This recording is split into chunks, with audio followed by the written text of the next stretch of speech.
Présentation rapide du module allumage fictif qui se trouve dans ce petit boîtier gris avec le gros bouton rouge. Qu'est-ce qu'on trouve dans ce boîtier? Il y a tout simplement un microcontrôleur qui est capable de détecter l'ouverture du rupteur qui se trouve dans l'allumage. Et une fois que cette détection a eu lieu, ce même microcontrôleur va envoyer un signal par le fil de bougie et allumer une petite LED qui se trouve tout au bout de la bougie à l'intérieur de la chambre. Alors c'est assez simple à utiliser. Évidemment, si je tourne le volant comme ça, il ne se passe rien, vous voyez.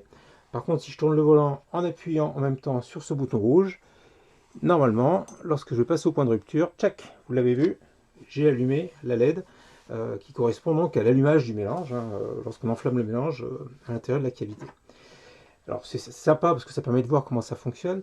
C'est encore plus sympa, c'est de voir quel est l'effet en fait du réglage de l'avance et l'allumage. Donc je vais prendre le tournevis qui va bien comme d'habitude et je vais volontairement dérégler mon allumage assez fortement et puis on va voir ce qui se passe. Donc je refais un tour complet, j'appuie sur le bouton et je monte, je monte, je monte et tchac, je viens d'avoir l'allumage. Vous voyez la position du piston, on est juste sous la culasse, à la limite entre le rouge et le vert. Je vais redérégler mon allumage dans l'autre sens, revenir à la position initiale et je vais recommencer mon petit tour tranquillement.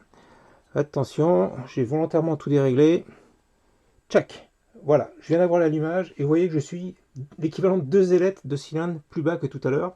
Donc avec ce petit module, on voit clairement l'incidence d'un réglage de l'excentrique du rupteur sur l'avance et l'allumage, et c'est plutôt assez pédagogique lorsqu'on veut expliquer comment les choses fonctionnent.